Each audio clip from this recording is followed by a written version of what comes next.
Hello everyone, welcome to my channel wise advice. I am Amrapali Pancholi और आज मैं आपसे बात करने वाली हूँ 3 इमोशनल प्रॉब्लम्स के बारे में जिनसे हम सभी अपने लाइफ के किसी न किसी पॉइंट पे डील जरूर करते हैं, लेकिन हमें ये समझ नहीं आता कि इसका सोल्यूशन क्या हो सकता है। तो इस वीडियो में मैं आपको बताने वाली हूँ अपनी 3 इमोशनल प्रॉब्लम्स का एक सोल्यूशन जो कि मैंने खुद भी फॉलो किया था और मेरे लिए क्योंकि ये चीज वर्क की तो इसलिए मैं चाहती थी आप लोगों के साथ शेयर करना। तो सबसे पहले हम बात करते हैं कि प्रॉब्लम्स क्या होती है हमारे साथ इमोशनल लेवल पे। तो पहली प्रॉब्लम ये है कि जब भी हम लाइफ में किसी भी तरह की फिजिकल इशू या मेंटल इशू या इमोशनल प्रॉब्लम या फाइनेंशियल क्राइसिस या किसी भी तरह की फैमिली प्रॉब्लम्स से डील कर रहे होते हैं तो हमें ऐसा महसूस होता है कि हमने अपनी इस लाइफ में या हमारी जो पिछली लाइफ थी, अगर हम पुनर्जन्म में बिलीव करते हैं तो हम ये भी सोचते हैं कि हमारी पिछली लाइफ में हमने कुछ गलत किया होगा, किसी का लॉस किया है या किसी का दिल दुखाया है, जिसके फल के रूप में हमें ये प्रॉब्लम हो रही है। तो हम अपनी सारी सफरिंग्स का जो रीजन है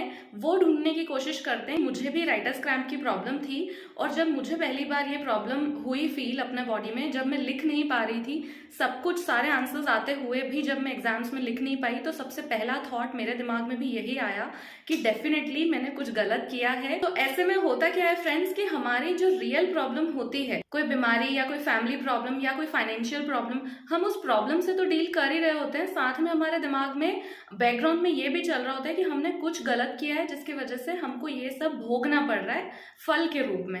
ऐसा हमें इसलिए महसूस होता है क्योंकि हमें बचपन से हमको यही चीज सिखाते हैं, हमारे दादा दादी, नाना नानी, हमारे मम्मी पापा हमें हमेशा यही बोलते हैं, सोसाइटी हमें यही बोलती है कि हमने अगर कुछ गलत किया तो उसका फल हमें जरूर भुगतना पड़ेगा। ओके, जो कि एक लेवल तक सही भी है, अगर हम गलत करते हैं तो हमें उसकी भरपाई करनी होती है एक पॉइंट पे। लेकिन इसका ये मतलब बिल्कुल भी नहीं है कि हम अभी जिस तकलीफ से गुजर रहे हैं उससे तो हम गुजरे ही, साथ में हम हमारे दिमाग पे एक लोड भी लेके चलें कि हमने कुछ गलत किया है, हमने कुछ गलत किया है। तो अगर हम ये इमोशनल प्रॉब्लम और नई क्रिएट कर लेंगे हमारे दिमाग में कि हमने कुछ गलत किया है, तो हम जिस प्रॉब्लम से डील कर रहे हैं हम उससे भी ठीक से डील नहीं कर पाएंगे। जब मेरे साथ ये इमोशनल प्रॉब्लम हो रही थी, मुझे लग रहा था कि मैंने कुछ गलत किया है तो मुझे उसका पश्चाताप करना चाहिए, क्या मैं किसी को सॉरी बोलूं, अगर मैंने पास्ट लाइफ में कुछ गलत किया है तो मैं उसको अब कैसे ठीक कर सकती हूँ, पिछली लाइफ में तो मैं जा नहीं सकती, अनजाने में अगर मुझसे कोई गलती हो गई है तो मैं उसकी भरपाई कैसे कर सकती हूँ। दूसरी इमोशनल प्रॉब्लम हमारे साथ ये होती है कि अगर हम लाइफ में सक्सेसफुल होने की कोशिश करते हैं और हमें बहुत लंबा टाइम लग जाता है, या हम शादी करना चाहते हैं और हमें राइट पार्टनर नहीं मिलता, इसकी वजह से हम शादी नहीं कर पा रहे होते हैं, तो इस दौरान जब हमारा स्ट्रगल चल रहा होता है करियर को लेकर या हमारे लाइफ पार्टनर की सर्च को लेकर, तो उस दौरान हमें बहुत सारे पड़ोसी, रिश्तेदार बहुत सारे कमेंट्स करते हैं, बहुत सारी चीजें बोलते हैं, नेगेटिव चीजें जो कि हमें इम्पैक्ट करती है और हमारे अंदर एक गुस्सा, एक नफरत भर जाती है उन लोगों के लिए कि बस ये आए, मुझे कुछ बोले और मैं भड़क जाऊं इसके ऊपर।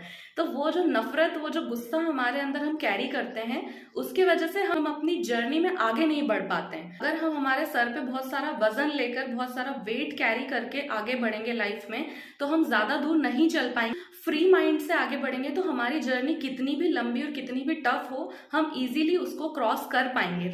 तीसरी इमोशनल प्रॉब्लम कि आजकल कंपटीशन का जमाना है और हम सभी बचपन से लेकर आज तक कुछ बनने की कोशिश कर रहे थे, हमने बहुत एफर्ट किया है हमारे लाइफ में कि हम कुछ बन सकें, और एक पॉइंट के बाद अगर हम अपने लाइफ पार्टनर से या अपने करियर से संतुष्ट नहीं होते हैं, सेटिस्फाइड नहीं होते हैं, तो हम खुद को ब्लेम करते हैं कि हमने कहीं ना कहीं कुछ कमी छोड़ी होगी, हमारे एफर्ट्स में कुछ कमी रही होगी या हम में खुद कुछ कमी है, हम कंपटीशन शायद फेस करने के लायक नहीं है। तो हम एक सेल्फ गिल्ट में चले जाते हैं कि हम कुछ भी नहीं है, हम अपने आप को इंफीरियर फील करने लगते हैं। तो जब मैं इन सारी इमोशनल प्रॉब्लम्स के साथ डील कर रही थी तो मैंने इनका एक सॉल्यूशन निकाला।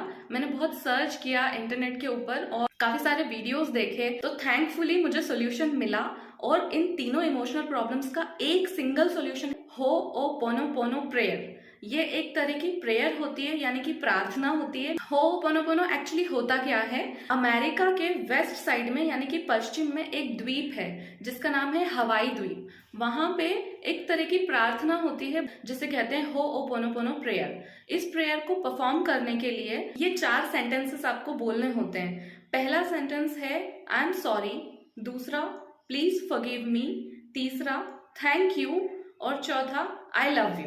ये 4 सेंटेंसेस होते हैं जो आपको साइलेंटली बैठकर आंखें बंद करके किसी ऐसी जगह पर जहाँ पे आपको डिस्टरबेंस ना हो, ये चारों सेंटेंसेस आपको रिपीटेडली बोलने होते हैं खुद से। हवाई में ऐसी मान्यता है कि अगर आप इन चारों सेंटेंसेस को, चारों वाक्यों को 108 बार लगातार बोलते हैं तो आपके अंदर ये जो भी इमोशनल प्रॉब्लम्स हैं, उलझनें आपकी खत्म हो जाएंगी, ऐसा वहाँ पे माना जाता है। तो मैंने जब ये प्रार्थना, ये प्रेयर शुरू करी थी, तो शुरुआत में मैं 5-5 बार इन सेंटेंसेस को बोलती थी, क्योंकि ऑब्वियसली आप 108 बार लगातार पहली बार में शायद ना बोल पाएं, तो आप कोशिश करिए कि आप 5-5 बार, 10-10 बार रिपीट करें इन सेंटेंसेस को। और जितनी ज़्यादा बार आप इसको रिपीट करेंगे अपने मन में, चाहे आप इनको बोल लीजिए या आप अपने मन में अंदर रिपीट करिए, ये जो इमोशनल प्रॉब्लम्स होती है ना फ्रेंड्स, ये हमें अंदर से खुद ही कहीं ना कहीं पीछे की तरफ खींच रही होती हैं। हम अपने आप के सबसे बड़े दुश्मन बन जाते हैं, बाद में लोग हमारे दुश्मन बनते हैं। आप भी महसूस करते हो जैसा कि मैं महसूस कर रही थी अपने राइटर्स क्रैम्प और अपनी फैमिली प्रॉब्लम्स को लेकर। मेरे जितने इमोशनल इश्यूज थे वो बहुत हद तक इसकी वजह से सॉल्व हुए हैं और मैंने खुद को बहुत ही ज्यादा स्ट्रेस फ्री फील किया है इस प्रेयर को करने के बाद। तो ये बहुत ही मैजिकल चीज मेरे लिए वर्क करी। आप प्लीज इसको ट्राई करें।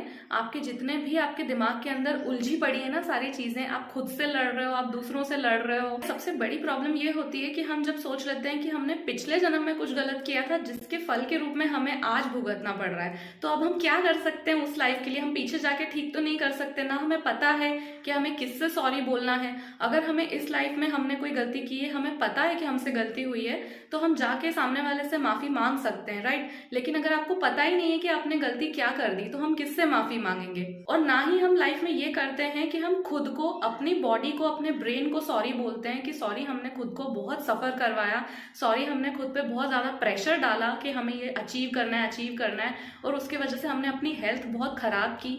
तो इन सारी चीजों के लिए आप किसे सॉरी बोलोगे? तो जब हम सॉरी नहीं बोल पाते तो होओपोनोपोनो प्रेयर आपकी बहुत मदद करती है खुद से और यूनिवर्स से माफी मांगने में। तो जब आप ये प्रेयर परफॉर्म कर रहे होते हैं तो आपको आंखें बंद करके इमेजिन करना है खुद को, उस व्यक्ति को जिसे आप माफ करना चाहते हैं और माफ नहीं कर पा रहे हैं, या ऐसे किसी व्यक्ति को जिससे आपको माफी मांगनी है, उन सभी को आप इमेजिन करिए। और अगर आपको ऐसे व्यक्ति का चेहरा नहीं पता, यूनिवर्स से माफी मांगिए, आप इस ब्रह्मांड से माफी मांगिए। हाथ जोड़कर, आंखें बंद करके, साइलेंटली आपको ये 4 सेंटेंसेस रिपीट करने हैं। I am sorry, please forgive me, thank you, I love you. इसका मतलब होता है मैं माफी चाहती हूँ, मुझे माफ कर दीजिए, धन्यवाद, मैं आपसे प्रेम करती हूँ।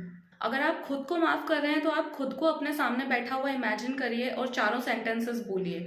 ये वीडियो मैंने बेसिकली इसलिए बनाया था क्योंकि राइटर्स क्रैम्प का मेरा वीडियो देखने के बाद कई सारे लोगों ने मुझे कॉल किया था और उस दौरान उनकी सिर्फ यही बातें होती थी कि हम गिल्ट में हैं, हमने क्या गलत कर दिया। अगर 1 लाख में केवल 5 लोगों को राइटर्स क्रैम्प होता है तो हम ही क्यों हैं वो 5 लोग? हमने क्या गलती की थी? हमने जरूर इस जन्म में या पिछले जन्म में हमने कुछ तो गड़बड़ किया है जिसके फल के रूप में हमें ये प्रॉब्लम मिल रही है। हाँ, एक चीज जो मैंने अपनी पूरी लाइफ में सीखी है वो ये है कि माफ कर देना खुद को, दूसरों को, और माफी मांग लेना, ये सबसे बड़ी चीज होती है। आपकी जो बहुत सारी इमोशनल उलझनें होती हैं उनसे आप फ्री हो जाते हो, फ्री बर्ड महसूस करते हो खुद को।